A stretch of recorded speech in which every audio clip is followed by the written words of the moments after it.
You can be walking down the mall, headed to a movie with your friend who's a borderline personality, and boom. I'm talking about explosive anger.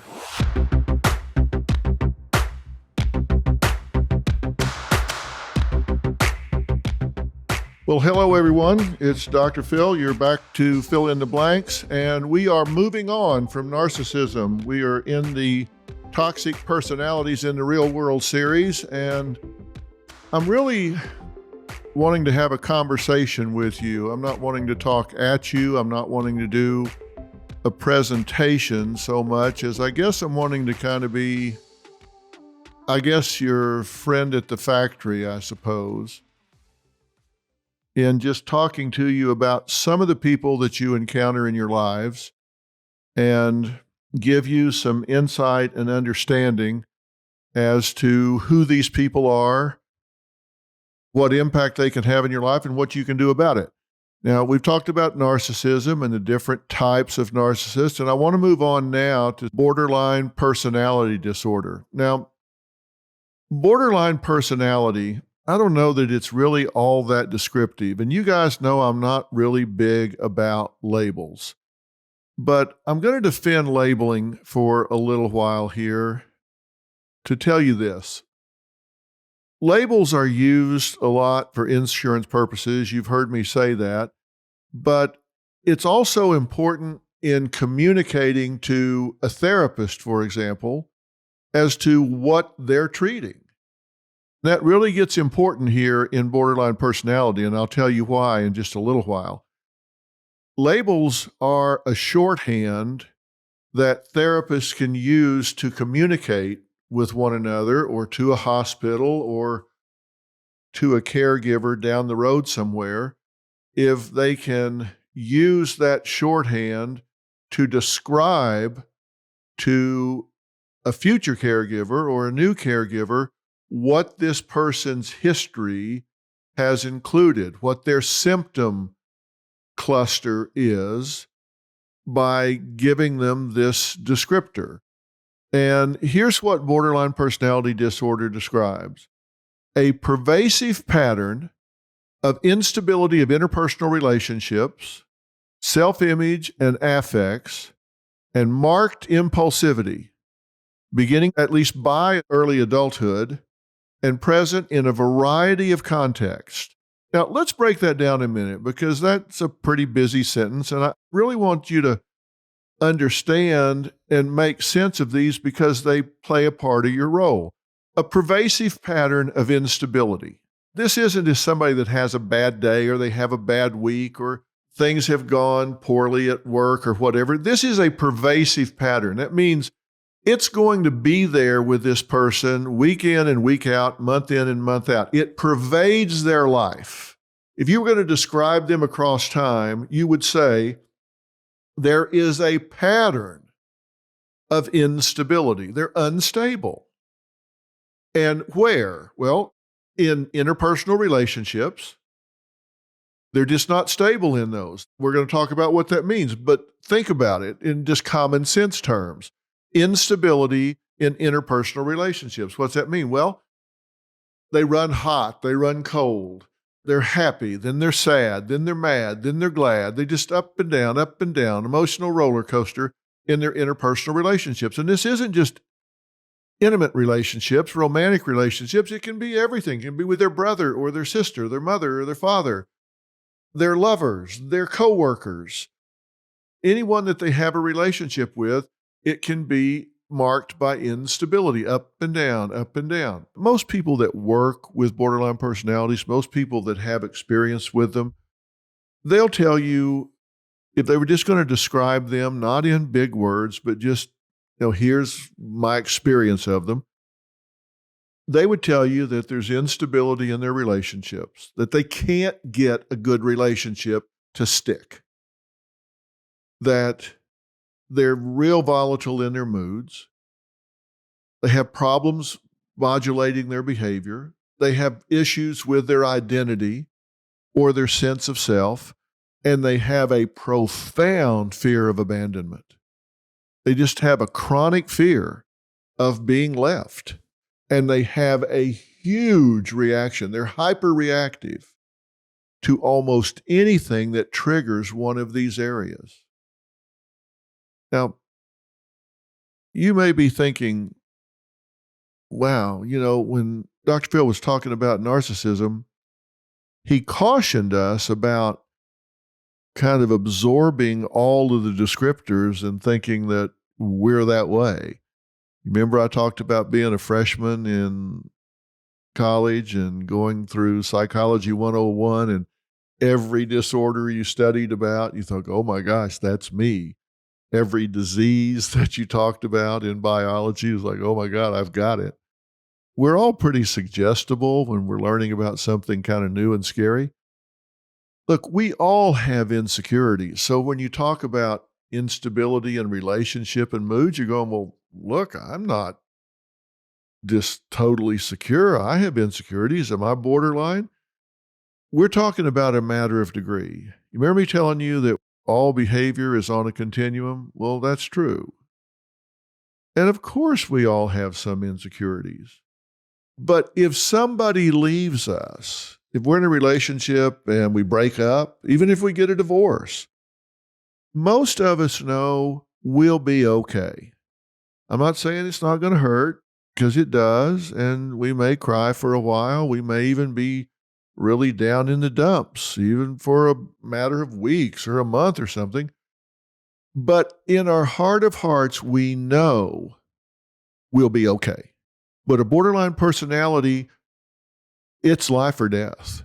There are 9 characteristics that are at the heart of the borderline personality disorder. Now, you don't have to have all 9 to get this diagnosis. You just have to have 5 out of the 9.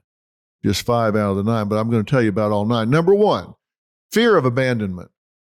Either real or imagined, these people have fear of abandonment. They're going to overreact to anything that they believe to be a threat to you leaving them. And therefore, they're going to make frantic efforts to avoid you leaving them. Number 2 is the pattern of unstable relationships. Now, you heard me say this before, intense and short-lived. These people have a lot of relationships because when they get in them, boy, they are all in. They fall in love right away. They want to be your best friend right away. They want to spend all of their time with you right away. They wanted to consume you right away. They want to be your focus of attention right away. So they fall in love real quick. Each person is the one. Oh, I met the one last night. Oh, she is it. She is the one. He is the one. Identity disturbance. Look, these people are very unclear about their self-image because it's shifting all the time. It's unstable. Their sense of self flip-flops. They may feel good about themselves one minute and hate themselves the next. And it's so much so that it may lead to self-harm. They don't have a clear idea of who they are or what they want. And they may frequently change roles. They may change jobs, friends, lovers, religions, values, goals, and you'll see them change their look. They'll change their fashion. They'll change their hair. They may even change their name. Number 4, impulsivity. These are people that do a lot of self-destructive behaviors. They take high-risk behaviors, especially when they're upset. If they are emotionally upset, they're likely to do a lot of really impulsive and potentially hurtful behavior. Spend money they can't afford, binge eat, drive recklessly, shoplift, be promiscuous. They might overdo it with drugs or alcohol because what they're looking for is to feel good in the moment. They don't use a lot of foresight to think about, okay, now wait a minute. Is this really in my best interest? Well, how do they know? Because they don't even know who they are. They've got this identity disturbance, but they can hurt you and everybody around them. Now, these people also have a recurrent tendency to self-harm. This can mean cutting, burning, suicidal ideation, suicidal gestures, even suicidal attempts. That's because they're so frustrated because they don't know where they fit. They don't know where they belong. They feel alienated from the world. it's kind of an existential crisis with them all the time because they don't know where they belong. Now, I talked about instability of relationships. Now I want to talk about extreme emotional instability. That's number 6. One moment they may feel happy, the next despondent, and then rage. And little things send them into a tailspin. And when I say tailspin, I'm talking about intense. When they have an emotional switch, it goes to the extreme. Remember, I said they live in the extremes. They love you or hate you. You're wonderful or horrible. And that's it with the emotional instability. Little things can put them into an emotional tailspin.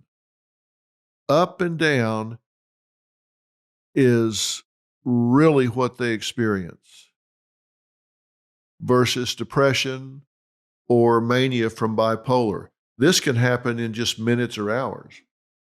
Because of this instability, they're going to overreact and everything is going to be very dramatic. There's hyperreactivity. You might say something that hurts their feelings and oh my gosh. They don't just get their feelings hurt, they are wounded. It's the worst thing they've ever heard. Can't believe you said that to me. They're crushed. Number 7, chronic feelings of emptiness. These are people that are marked by a feeling of a big void in their life. And you'll hear them talk about it. You'll hear them talk about, oh my God, it's as if they're nothing or nobody. They just don't know what's the point. Why am I even doing this? And they might try to fill that void with things like drugs or food or sex, just anything. They're looking for anything that makes them feel not so empty. And of course, nothing works because that's not the issue. The issue is that's how they feel. It's not what is, it's how they feel. Now, here's one of the big problems. Number 8, explosive anger. And they have real trouble controlling it once that fuse is lit. Focus on the word explosive anger. Look, everybody gets upset. Everybody gets angry. They get a little mad at the partner or a friend. That's not what I'm talking about. I'm talking about explosive anger. You can be walking down the mall because you're headed to a movie with your friend who's a borderline personality, and boom, it is like a bomb went off. You might say something, you might not have said something, and they start yelling, throwing things, or becoming completely consumed by rage, where they don't even know what they're doing. And this might be directed towards you or someone else in their life, or it could be directed inward. Sometimes that rage is towards themselves. But the borderline personality disorder is marked by explosive rage. Explosive rage. Now, number 9, and this is one of those really busy sentences. So I'm going to break this down, but I'm taking this kind of out of the DSM. Transient, stress-related paranoid ideation, or severe dissociative symptoms, suspicious or out of touch with reality. Paranoid or suspicious thoughts about others' motives. When under stress, they may even lose touch with reality or have an experience known as dissociation. They might report feeling foggy, spaced out, or as if they're outside of their own body. Now, let's break this down for a second. First off, this is transient. That means it doesn't last. It just comes and goes. It usually is brought on by stress, meaning something's going on in their life. Maybe their partner's breaking up with them. Maybe they're under a lot of pressure at work to meet a criteria or some quota. And so they start having paranoid ideation like the world's out to get them. They're under stress and they think the world's out to get them. And so when I say they have severe dissociative symptoms, what I mean is they start to lose touch with that reality. It's so stressful, they can't deal with it, so they start kind of splitting off. It's like the Scarlett O'Hara school of thought. I don't want to think about that today. I think I'll think about that tomorrow. It's just too much. They can't deal with it, so they start to dissociate from the situation. A gentleman by the name of Theodore Milan, if you're really, really interested, you might want to read a book he wrote called Disorders of Personality, DSM-5 and Beyond. Now, he wrote this, mid-90s, probably 95. And while they're not listed in the DSM, he actually worked with people putting the DSM together. And he said there were 4 subtypes.